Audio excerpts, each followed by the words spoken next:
Hello, Internet. Welcome to a episode of Voice in the Middle. It's been a couple of weeks for a few reasons. Number one, didn't really want to just rehash the same things over and over again because not a lot has changed. We were kind of in the same standpoint that we were previously. Trump was saying his things, that fraud had been verified, courts were saying other things, and just back and forth, back and forth, back and forth.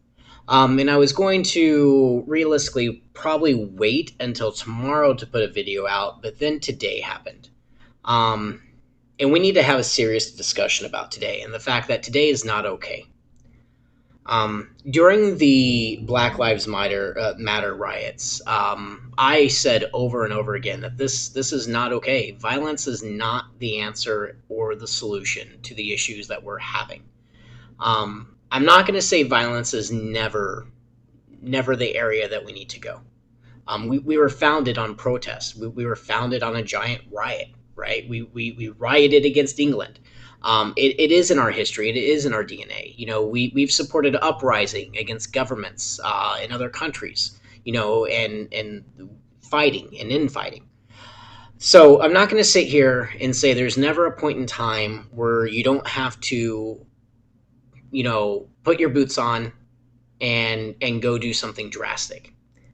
We are not there though. And we are not there because honestly, we haven't proven that we're there. The actions of the people today that stormed the Capitol building was irresponsible, and it was a threat to our democracy and everything we stand for. The tweet by President Trump condemning Mike Pence was irresponsible, dangerous, and uncalled for. His calls for people to fight, whether he meant fight politically or figuratively, you have to know the crowd and read the crowd. His calls for fighting, regardless of what evidence or non-evidence there is, his calls for that were uncalled for, and it was wrong. I do not like the far leftist policies that very well may be tried to be introduced into this country. And I pray that the independent Democrats, and what I mean by that is the more centrist left Democrats, are willing to stand up to their leadership and say, no, we're not going to go this far to the extreme. Yes, the Democrats now have control over the Senate and the House as of now. I guarantee we're going to have recounts on this and we'll see what happens. But it was essentially a 50-50 vote. We are completely divided across ideological grounds in this country 50-50. And either side, whether it be Republican or Democrat, that feel like they can come in and fully force their agenda on the other side is doing a disservice for everything this republic stands for. We were a government that was designed to run based on compromise. It's the reason that for the longest time there was even a 60-vote threshold to get things done. And I want to tell you something, Mitch McConnell. If the Democrats overload the Supreme Court by being able to push through with just 51 votes, it's your fault that happened. It's your fault. Instead of undoing what the previous Senate did, okay, and instead of going back to a 60-vote threshold, you chose to make it majority rules. This country was never designed to be run as a pure democracy. We're a democratic republic. Even the House and the Senate were never designed to be run as just a pure democracy and majority rules. It was designed to be something that had to operate on compromise. Our founding fathers knew at the very beginning that this country was founded that we were going to thrive based on diverse ideologies and diverse ideals. It was meshing those ideals somewhere in the middle that we're able to thrive and be the country that we're supposed to be. We have forgotten as a country and a nation that we are not supposed to force and subjugate our specific views of the spectrum on the other side. We are supposed to come to the middle. We are supposed to find an area of compromise to where we can put our hands across the aisle and say, okay, you're not going to do this. We're not going to do this. Let's meet in the middle. But we've forgotten that as a country. In fact, the other day, I'm going to share something that was told to me. is I was making a comment in the post combating the claims of fraud. And I'm going to say this. You can look at my previous post about this. Fraud was never proven. Okay. I personally believe that fraud did occur, at least at some level. I don't know if it was enough to overthrow the election. There are statistical anomalies that warranted being looked at, but fraud was never proven. And honestly, it's because the faults of the Republicans. Because instead of suing and turning around and saying, hey, judges, we believe fraud occurred, but we're not being allowed to investigate that properly. We need to. They said, hey, judges, we have statistical anomalies throughout the votes. Judges were never going to go for that. They just weren't. So anyway, I digress. So I was making a comment against fraud, but also how I supported investigating the fraud. And that's been something I've said since day one. I support what Ted Cruz was going to try to do today, to force a 10-day audit of all the votes so we know one way or another. Because we're not going to have healing in our country as long as this fraud question is there. Because here's the reality. Because of the media's own fault, okay, because of the media's portrayal of the election, the media's lack of investigative journalism into Joe Biden, into his son, because of their overzealousness of the Russian collusion, the media has lost all credibility within the United States. So people are not going to simply trust the media when they say fraud didn't occur. They're not going to trust it. They're not going to trust Facebook. They're not going to trust Twitter. They're not going to trust YouTube. They're not going to trust the major media outlets. Everyone at this point is hinging on what their group tells them to believe, okay? For the most part.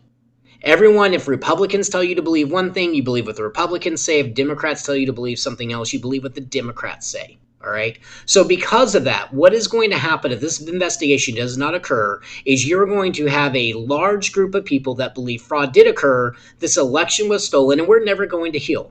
What Ted Cruz was trying to do today to force an election and an audit of these results was the only way for us to be able to move forward as a country. Because either it was going to prove it occurred or prove it didn't. And we would know one way or another who to believe. It would be outside the media's hands. It would be outside the judge's hands, the court's hands. The vote tallies and the math at a certain point would not lie. But we protested. We turned around and we shot up the Capitol. And it wasn't right. And so, sorry, went off track there. And I'm not going to edit this one whatsoever. I'm just posting it because I want you guys just to see where I'm at 100%. Not doing a flashy intro. It's just going to be me. And by flashy intro, I mean putting my logo up there because I still don't know design. But anyway. So I made a comment basically disputing election fraud claims to one of the Republican pages that I am party of. And the comment back to me was, well, the only thing in the middle is roadkill and yellow lines. Honestly, no. The only thing in the middle is our republic. The only thing in the middle is the way that we functioned in government for years before the second term, realistically, of Bush Jr. I mean, even during the Clinton administration, people still crossed the line a majority of the time. We had compromise and people were willing to work together because they understood their ideological views didn't represent all of America. Our politicians, when we elect them to office, we elect them to represent all of their state, all of their country, all of their district, not just their constituents. And we've forgotten that along the ways. And we have to come back to that. So if you're seeing this and you're super pro-fraud, I understand you're upset Joe Biden is president. I'm upset Joe Biden is president. But honestly, if the Georgia elections proved anything today, it means the presidential count was probably pretty close to accurate. Because it looks like the senators are going to lose by about the same amount of votes that Trump lost. So the percentages hold up. All right. I'm sorry, but Biden won. And we've lost control of the Senate now. And we probably lost control of the Senate because people were sick of our actions. They were sick of Trump. I'm sick of Trump. I'll say it on here and I'll say it live. I'm sick of him. He doesn't know how to keep his mouth shut. He alienated every single person that could turn around and try to do something to help him. And so now, what are we going to do going forward? Well, what I'm going to do is I'm going to offer my hand to the left. I'm going to offer my hand to the independents. And I'm going to say we need to come together. We need to find the areas where we agree on, and we need to start there. And then let's start moving to the areas that we just disagree on a little bit. And let's start there. And let's start remembering that this is a representative republic. And I know the Democrats aren't going to go back to a 60 vote majority needed to pass a lot of these laws and a lot of these bills and the appointments. I know they're not going to. We didn't. I don't expect them to. But we have to come together. And honestly, our politicians aren't going to do it. Our politicians want to stay in power. And right now, because of the way politics has become, the only way they believe they can is if they cater to the extreme points of view, or they're not willing to compromise, or they're not willing to negotiate. So for all you people that believe in fraud, it didn't happen. Please, though, let's hold our politicians accountable, go forward, and let's move forward. I don't care if we still investigate it. That's fine. But the violence has to stop, because we're not going to get anywhere that way. It didn't help BLM. It's not going to help us. And if you're against fraud, I want you to understand the way that you felt when Trump was elected president, and understand that there's a group of people that feel the same way about Biden. That as much as you believe you were right, and that everyone needed to follow in line with your belief systems, understand that that's how people feel like with Biden being president. It's the exact same thing. And let's just remember that for once. Let's please remember that we're a republic, and we were designed to operate in the middle. We were designed to operate on compromise. We weren't designed to live on the two extremes.